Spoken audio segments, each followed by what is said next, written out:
Multiple devices එකවර connect කළ හැකි. Internet like a boss. SLT Mobitel Fiber. Multiple devices එකවර connect කළ හැකි. Internet like a boss. SLT Mobitel Fiber.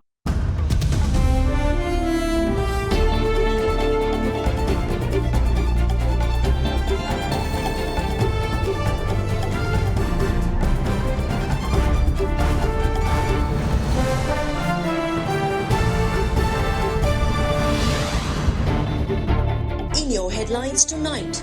Light at the end of the tunnel. A shipment of diesel due in the second week of July. Petrol in the third week and LPG also expected. In the hour of need, Sri Lanka receives 1,000 metric tons of rice donated by Chinese citizens with more in the pipeline. While President Gotabaya Rajapaksa to embark on a tour of the United Arab Emirates and reaches out to his Russian counterpart Vladimir Putin for oil support. Negative growth. Sri Lankan economy contracts 1.6% in first quarter as agriculture and industrial sectors shrink. Financial penalties. Financial Intelligence Unit of the Central Bank penalizes 2 finance companies for non-compliance. All this and much more coming up tonight on First at 9. This Wednesday, the 29th of June, 2022. නව life බොයි කොහොම ස්වභාවික කොහොම සාරය සමග හානිකර පැරබන් රහිතයි. From AdaDerana, this is AdaDerana First at 9. Live from Studio 24 in Colombo. And a warm welcome joining you tonight on First at 9, AdaDerana English News. I'm Indivari Amuatta. In your top story, around 500 inmates escaped the Kandakadu Rehabilitation Centre when a tense situation erupted from the death of an inmate there. Police, however, apprehended 232 of the escaped inmates. Operations are underway in search of some 270 others who escaped the rehabilitation centre. The cause of death of the inmate is yet to be known. Last night, a 36-year-old inmate at the rehabilitation centre of Kandakadu had suspiciously died within the premises. A group of inmates resorted to unruly behaviour upon the death of the inmate, leading to a tense situation. The situation since last night turned violent this morning as around 500 inmates pelted stones at the centre's military personnel and escaped the centre. They had left walls and fences of the premises damaged. Following their escape, police immediately took steps to close the Sungavilla Road from the Sungavilla Bridge, which leads to the main entrance of the Kandakadu Rehabilitation Centre. Some of the inmates had managed to escape the police barriers.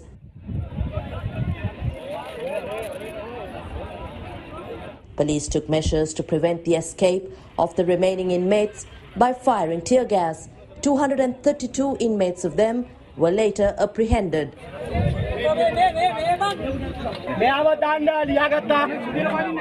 According to Commissioner General of Rehabilitation, Major General Darshana Hettiarachchi, an operation is underway to nab the escaped inmates. Some of the escaped inmates, meanwhile, have entered into the Wildlife Office of Sungavilla area and have stolen clothes from the premises. It is also reported that they had damaged property at the premises.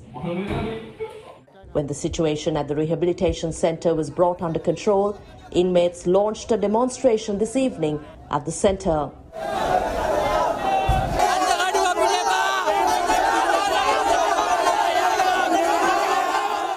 According to police media spokesperson SSP Nihal Taldua, the inmates had forcibly obtained the remains of the victim from the police. Speaking to AdaDerana meanwhile, the Commissioner General of Kandakadu Rehabilitation Centre said that an impartial investigation will be carried out into the death of the inmate and that anyone found guilty would be punished regardless of their position. The first consignment of 1,000 metric tons of rice of a 10,000 metric ton donation from China to assist Sri Lanka's school meal program reached Colombo this morning. During an event to hand over the consignment to the Ministry of Education, Chinese Ambassador to Sri Lanka Ki Zhenghong said that more consignments are expected to arrive in the next few weeks, adding that China will provide enough rice to assist the school meal program for at least 6 months.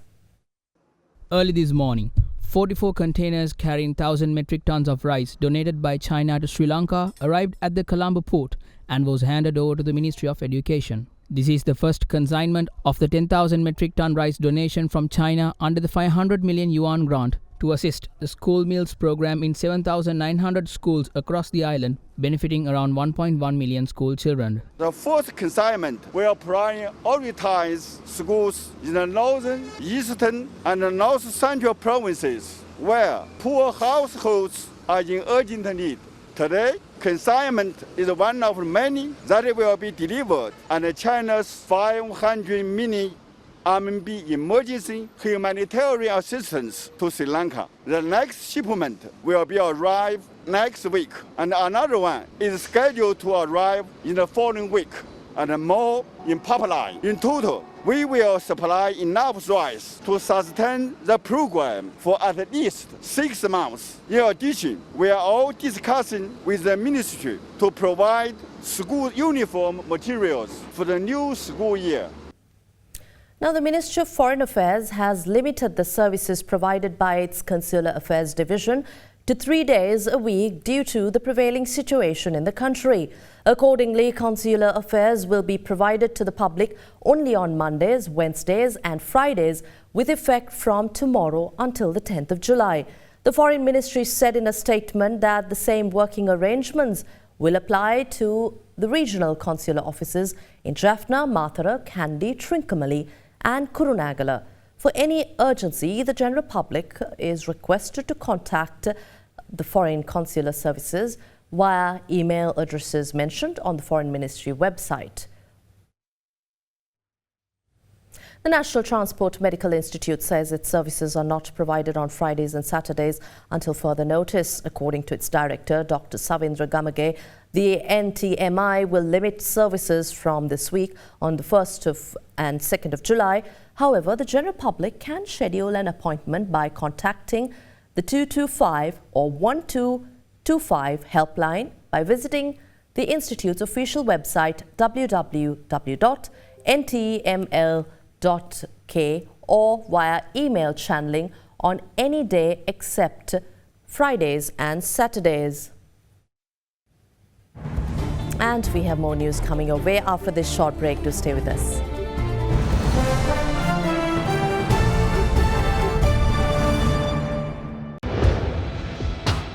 Big 3.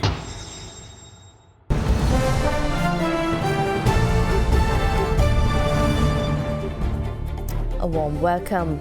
In order to solve the fuel crisis in Sri Lanka's President Gotabaya Rajapaksa calls his Russian counterpart Vladimir Putin to secure fuel from Russia.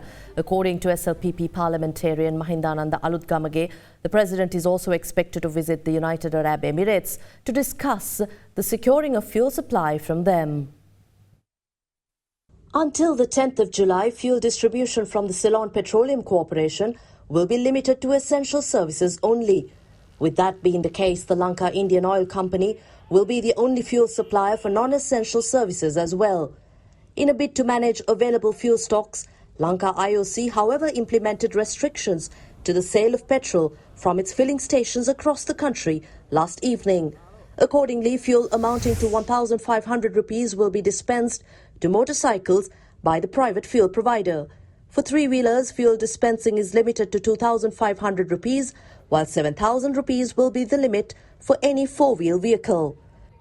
Currently, the government is approaching a number of other nations to secure fuel supply to the country affected by foreign exchange shortage and an economic crisis.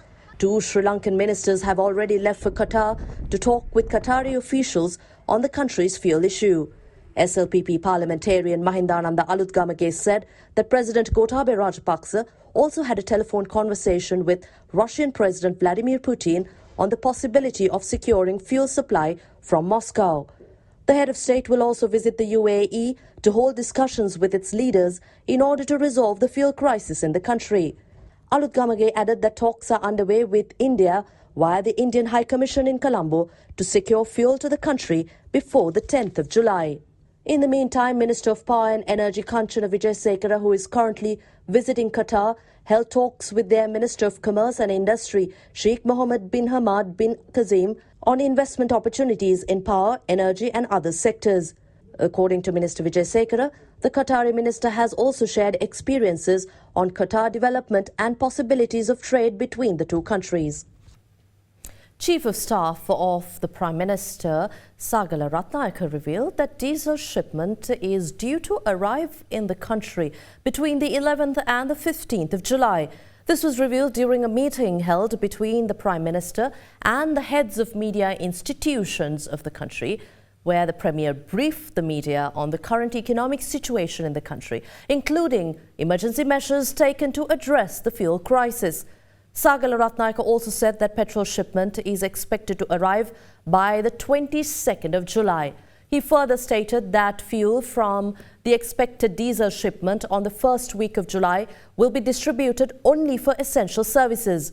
The discussions also revealed that the Ceylon Petroleum Corporation currently has 11,000 metric tons of diesel, 5,000 metric tons of petrol and 30,000 metric tons of furnace oil in their stocks.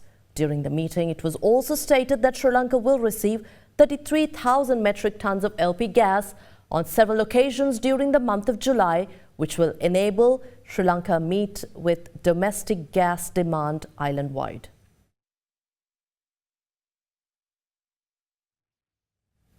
A meeting between World Bank Country Director for Sri Lanka, Faris Haddad Zarvoz, and President Gotabaya Rajapaksa took place this morning at the President's house in Fort. During the meeting, World Bank Country Director has assured that there are 17 projects being implemented in the country with the assistance of the World Bank, and that those projects are being designed in such a way that financial assistance can be provided to face the current difficult situation. He added that he hopes to continue support to the World Bank after reaching an agreement with the International Monetary Fund. President Gotabaya Rajapaksa has pointed out that the need to extend the World Bank loan assistance to banks and financial institutions and requested that loans be made available to agriculture, livestock, small and medium-scale enterprises at low interest rates.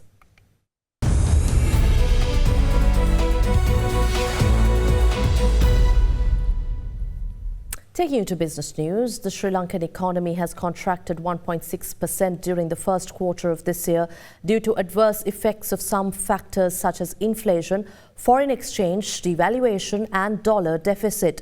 The Department of Census and Statistics said that agriculture and industrial sectors recorded contractions of 6.8% and 4.7% respectively in the first quarter due to the shortages of chemical fertilizer for agriculture productions and the ongoing fuel issue.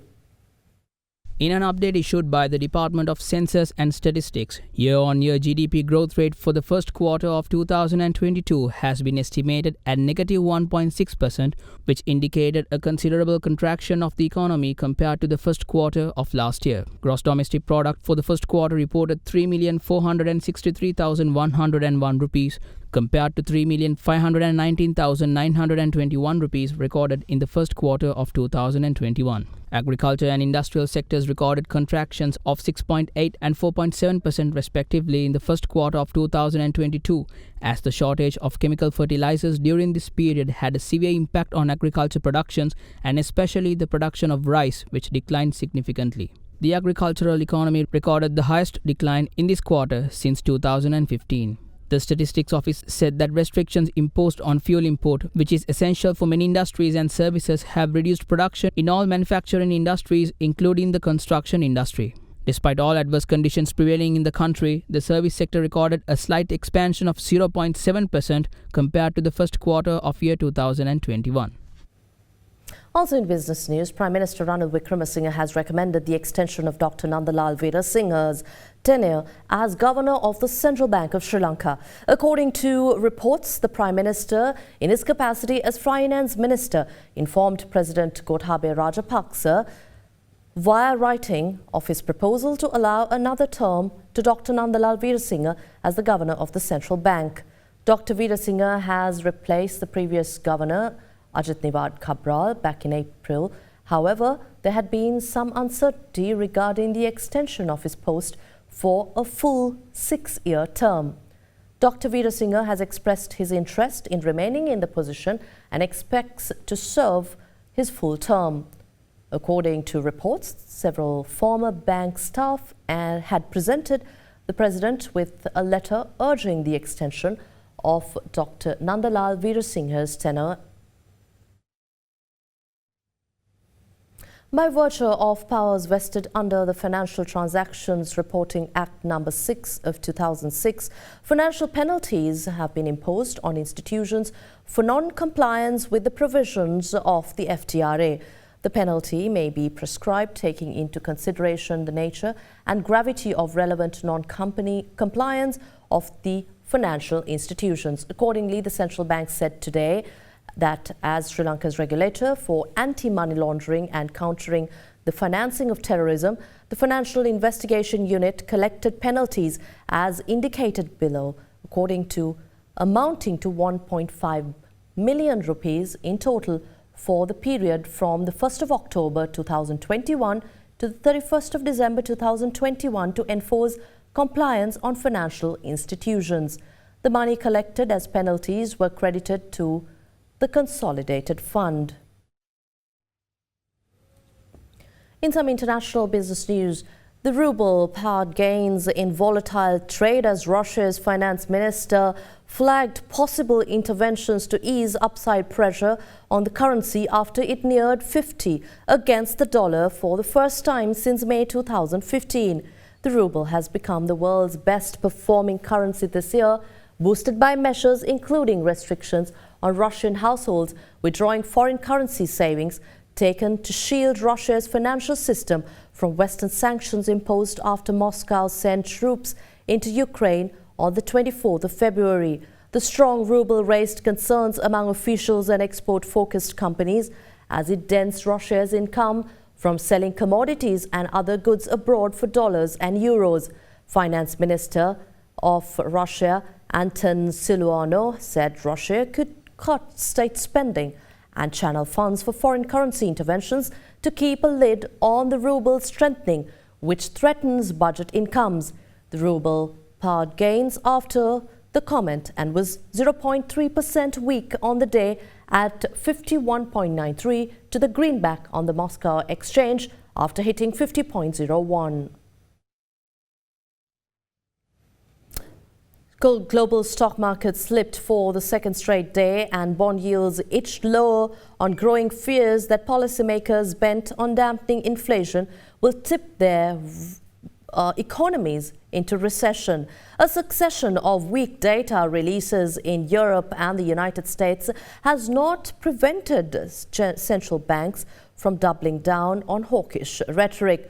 More is likely when the heads of the European Central Bank, US Federal Reserve and Bank of England speak at a central banking forum.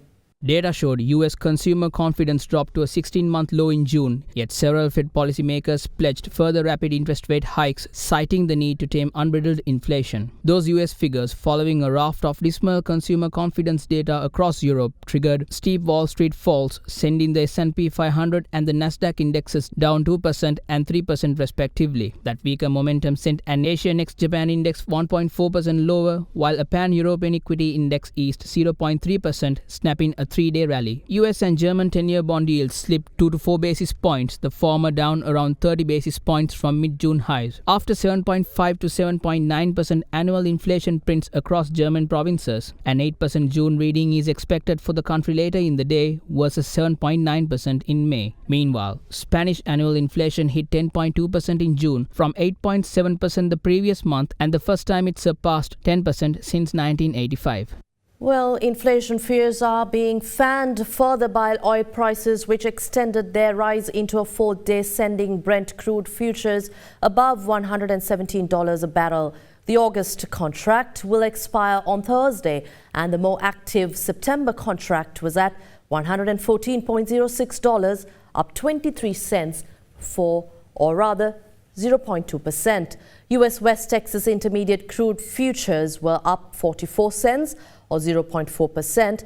to $112.20 a barrel. Both contracts rose more than 2% as concerns over tight supplies due to Western sanctions on Russia outweighed fears of that demand may slow in a potential future recession. Analysts say the market is stuck in the push-pull between the current deteriorating macro background and the looming threat of a recession pitted against the strongest fundamental oil market setup in decades, maybe ever. Saudi Arabia and the United Arab Emirates have been seen as the only two members of the Organization of the Petroleum Exporting Countries with spare capacity to make up for lost Russian supply. French President Emmanuel Macron said this week that he was told these producers will struggle to increase output further. Researchers observed that investors made position adjustments but remained bullish on expectations that Saudi Arabia and the United Arab Emirates would not be able to raise output significantly to meet recovering demand driven by a pickup in jet fuels. OPEC and OPEC Plus, which includes allies such as Russia, begins a series of two-day meetings on Wednesday, with sources saying changes of a big policy change look unlikely this month. That wraps up tonight's edition of First at 9. Thanks for watching. Have a pleasant evening. Good night.